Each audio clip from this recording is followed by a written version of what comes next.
Driver Academy, l'expérience d'une vie. Viens prendre le volant d'une vraie voiture de course sur terre battue. Vitesse, dérapage, adrénaline, tout est au rendez-vous pour te faire vivre une journée mémorable. Forfait de 30 et 50 tours de disponible, ainsi que la possibilité de former des groupes corporatifs. Nous avons également la formation pour apprentis à l'Autodrome Grand Bay. Tous les détails sur driveracademy.com.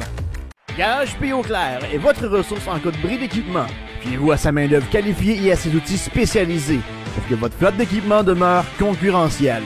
Une réparation efficace, une immobilisation minimale, votre solution pour demeurer dans l'action. Garage P. Auclair, votre spécialiste en redressement de camions et de remorques dompeurs. Le Garage P. Auclair fait également la vente, l'achat et la location de remorques dompeurs. Garage P. Auclair, 1325 principal à Saint-Dominique. Partir une entreprise, c'est négocier avec l'inconnu. T'accumules les années de travail et t'en viens à apprivoiser le métier. Et un jour, tous tes efforts sont récompensés. Robert Bernard, c'est 70 ans à votre service pour que vous preniez la route en sécurité, en tout temps. C'est 17 succursales, 400 employés qui s'occupent de vous partout en province. Robert Bernard, une entreprise locale, maintenant leader au Québec.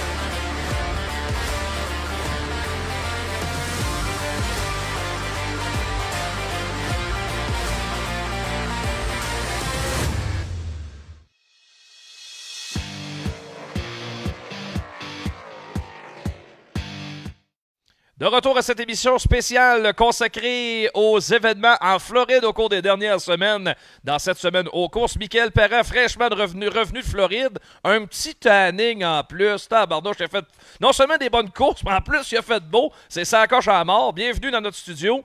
Félicitations pour ta belle semaine aussi. Merci beaucoup. Merci de l'invitation.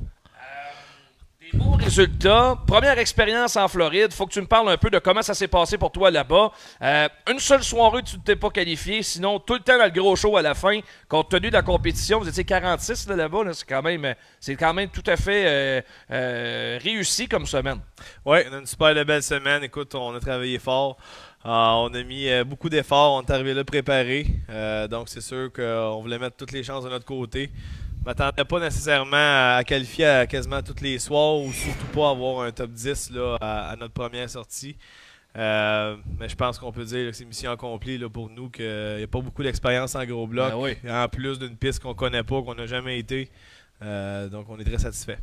Puis, tu es un grand voyageur. Tu as toujours aimé ça, voyager, en courant avec les sprint cars. De retourner sur la route, tu as dû faire du bien un peu après la pandémie comme ça. Là, de repartir avec l'équipe, je sais que tu as toujours aimé ça. Ouais, mais là, ça part off un peu. Ouais. 24 heures, 26 heures que ça donne là, avec le gros camion. Ouais. Donc, non, c'est sûr. Écoute, on tombe dans l'atmosphère d'équipe vraiment. On passe du temps ensemble. C'est du temps de qualité. On peut passer beaucoup de temps à discuter de l'auto, discuter de la prochaine saison qui va arriver. Donc, ouais, très agréable. Est-ce que ça t'a donné le goût d'en faire un peu plus en gros bloc? Maintenant que tu es équipé, que tu as un bon moteur en ta possession, puis d'avoir goûté à ça d'une semaine de compétition, est-ce que ça va te tenter d'aller faire un tour un peu plus souvent? C'est sûr que ça fait réfléchir, là, faire des grosses saisons ici au Québec, à suivre des championnats qu'on est occupé pas mal. Là, Ouais. Donc, déjà là, suivre, courser 2-3 soirs par semaine au Québec, là, c'est beaucoup d'ouvrages. Mais oui, c'est tout le temps différent à l'extérieur. C'est ce que j'aimais d'aller en sprint car à l'extérieur. Ça nous donne l'occasion d'avoir différents voisins, différentes ambiances, différentes pistes. Par contre, c'est sûr que aller faire comme la Super Dirt Car Series, c'est pas dans nos objectifs, là, du moins pour le moment, parce que le travail prend beaucoup trop de place. Là. C'est un petit peu la situation qui est un petit peu différente de celle de Steve Bernard, qui, son père pré-retraite, ils veulent se payer un trip père-fils. Vous n'en êtes pas encore rendu là dans ton cas, Michael. Non, c'est ça. Mon père, il est comme, commence à prendre ça un petit peu plus mollo. Ouais. Là. Il passe ses hivers un petit peu plus en Floride, mais moi, je suis en plein dans l'ascension de ça. Donc, je dois donner mon maximum dans l'entreprise avec ma sœur Jessica. Puis, c'est pas le temps pour moi pas en tout de prendre un été semi-sabbatique. Là. Ouais, c'est ça. Puis, tu sais, en construction, évidemment, c'est pas mal l'été que ça se passe. Hein, je veux dire, il n'y a pas de cachette. Exactement. Donc, non, peut-être, je sais pas où ce que l'avenir va nous amener. Si c'est un jour, ça peut se réaliser, mais pour l'instant, c'est pas dans nos objectifs. Est-ce que de voir ça, là, une équipe comme celle de Steve Bernard, qui a le budget pour le faire, vous l'avez aussi, c'est sûr et certain, mais est-ce que ça vous fait réfléchir, de dire, on va les regarder de proche, puis on va voir un petit peu les résultats, puis peut-être qu'un jour, ben, si les conditions sont présentes, peut-être dans quelques années, au bout de la ligne, on puisse peut-être embarquer là-dedans? Ouais, c'est sûr. Ben écoute, je pense que c'est pas nécessairement côté équipe, côté préparation. On a une super de gang. J'ai rien à envier à personne, dans le sens que je sais qu'on serait capable, sans aucun doute. C'est plus côté temps, puis présentement, peut-être quelques membres de mon équipe que le timing serait pas bon. Mais par contre, c'est sûr qu'on va regarder Steve. On est content que Steve aille faire la série. Puis on va l'encourager là-dedans. On espère le mieux pour lui et son équipe. Mais pour l'instant, nous, c'est ça. On va regarder en arrière un peu, puis on va les suivre pour l'instant. Quand on regarde souvent les événements de l'extérieur, ben, on remarque que nos pilotes, souvent à Volusia, que ce soit à Syracuse, Oswego, nos gars sont stationnés côte à côte, puis on s'entraide un peu. Est-ce que ça a été ce genre de semaine-là de votre bord? C'est quand même 4 équipes québécoises du côté de Volusia? Ouais, mais c'est sûr qu'on s'agace tout le temps dans nos temps morts. Là, mais faut pas oublier que c'est beaucoup d'ouvrages. Si tu veux être prêt pour le soir, on lave les autos le matin. Je pense qu'on était... À 8 h le matin, on était sur le piton, on commençait à déshabiller l'auto, on lavait ça. Les autos sont très sales, c'est vraiment boueux là-bas.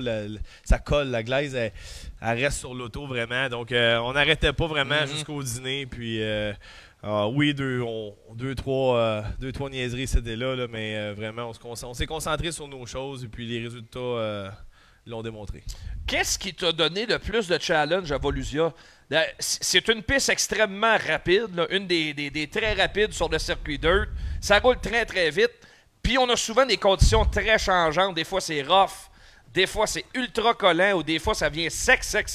Ou on va les rouler jusqu'au mur à l'extérieur. Ça a été quoi le plus gros challenge cette semaine? Parce que clairement, les conditions ont évolué toute la semaine. Ouais, ben je pense que moi de mon côté, les time trials ont été le challenge le plus élevé. Dans le sens qu'on regardait late model, mais ils n'ont pas nécessairement la même groove que nous. J'essayais d'essayer de saisir ça, mais j'ai eu quand même de la difficulté de ce côté-là là, à essayer de faire des bons temps à time trial pour avoir une bonne position de départ en qualification. Puis la piste, comme tu viens de le dire, elle change un instant. C'est plus la même piste. On va passer des fois, on regarde la piste. Au Québec, on se dit c'est sèche, ça va être moins rapide, mais là-bas, des fois... c'est comme la glace qui est un peu slammy qui appelle, donc ça colle pas pantoute, mais nous selon la couleur de la terre ça nous dirait au Québec ça va être collant à mort, donc souvent je me suis trompé autant dans mon pilotage en essayant la piste que je m'attendais pas à cette condition-là, autant dans les ajustements, mais à la fin de la semaine on commence à la saisir un petit peu mieux là. Il n'y a rien de mieux que se confronter au meilleur. Puis Volusia, c'est pas mal la crème de la crème. Ouais. Ben c'est ça, comme je disais tantôt, on a commencé avec un top 10. On s'était dit, si on qualifie premièrement la plupart des shows, on va être très content. Ouais. Là, on arrive la première journée, écoute, 3e en qualification, un top 10 en finale à se battre avec Matt Shepard, Matt Williamson, qui ont des tours et des tours d'expérience en gros bloc. Fait que là, on s'est dit, hey, on a déjà atteint notre objectif, on est déjà au-delà de notre objectif. Fait que là, on était comme sur un nuage un peu. Fait que c'est sûr que les autres jours, là, ça nous a rattrapé un peu. Moi, on était content de nos performances quand même. Là, on s'attendait. Moi, personnellement, je m'attendais pas à casser les meubles. De dire, hey, là, je vais être un top 10, je vais m'en aller dans. Finir avec 2 top 10 à la fin de la semaine, c'est tout un accomplissement. Exactement. Puis on a fait un beau travail de l'équipe. Toute l'équipe, un bon choix de pneus la dernière finale. Puis ça a été une finale un peu spéciale, mais on avait fait les bons choix, les bons ajustements, donc chapeau à l'équipe. Quand tu parles justement de cette dernière finale, je voulais t'aborder là-dessus parce que c'est le Festival de la Crevaison, une piste extrêmement abrasive. Est-ce que vous aviez des signes plus tôt dans la semaine qu'elle viendrait aussi dure sur les pneus à la fin de la semaine? Je me souviens pas d'avoir vu une piste aussi abrasive à Volusia. Ben, nous, on a fait le suivi, c'est-à-dire on a fait la Concy cette journée-là. Ouais. Puis on a vraiment brûlé notre pneu quasiment. Donc on comprenait vraiment pas la décision des grosses équipes d'avoir resté avec un pneu soft, même s'il y a eu un travail sur la piste de fait, mais ça a été minime, c'était un 20-25 minutes, pas assez pour refaire une piste. dans mon livre à moi. Là, mais, donc, pour nous, notre choix de pneus était facile. Mais toutes les grosses équipes ont allé pour des softs quasiment, ou presque. Là. Puis ils ont défait au corps. Ils ont défait, mais en même temps, ça fait partie des courses. C'était un choix de pneus, un choix d'équipe à faire. Donc, on est content de ce côté-là. Tant mieux, tant mieux. Avant de te laisser filer, comment tu entrevois ta saison, Michael? Une saison qui va commencer en même temps que dans la vie normale, finalement. Là, on s'en va aux courses au début du mois de mai. Il n'y a pas personne qui va se plaindre de ça, c'est certain. Ça va commencer sur nos pistes en mettant tout l'accent sur les sportsmen au début de la saison. Est-ce que c'est quelque chose que tu as en tête ou tu vas attendre vraiment le début de la saison modifié? Non, justement, je pense qu'on va aller s'amuser en gros bloc à place de courir en sportsman. On a déjà là, assez de voitures et de moteurs dans le garage. Donc, on va se concentrer à aller faire encore quelques shows en modifié en gros bloc si ça nous le permet. Puis après ça, on va arriver préparé pour la saison 358, ça c'est sûr. On va essayer de faire de notre mieux encore une fois. Mais je pense que là, on a vraiment un bon programme entre les mains. Un programme de moteur, on est revenu sur les autos, on a des Bicknell, donc on a essayé fort avec les autos Théo, par contre la constance n'était pas là. Donc là, je pense qu'on a vraiment, on est tombé sur quelque chose de très bien là, avec les autos Bicknell, la combinaison de moteurs, l'équipe est en pleine forme, sont crinqués les gars, fait que on va en profiter. Ouais, puis avec des résultats comme ça, c'est encourageant pour la suite. On l'a vu, il y a eu un impact direct dans tes performances, dans ton changement de châssis au cours de la dernière saison. Tu faisais constamment partie du top 5 à la fin de l'année, donc il n'y a aucune raison que ça change pour ça pour 2022. Et est-ce que ces résultats-là, Volusia, puis la fin de la saison dernière en Bicknell, ça élève un petit peu la barre un peu plus élevée au niveau des résultats, de tes attentes personnelles? Je pense que oui, on s'en va aux courses cette année, là, vraiment. J'avais peut-être eu un petit laisser-aller là, sur la préparation puis ma motivation. C'est sûr que j'ai mon petit bonhomme de 8 mois. Là, donc, mais toi aussi, félicitations. Merci, on partage ça. Ouais, fait que la famille grandit. Donc, Roman, là, 5 ans, l'école commence.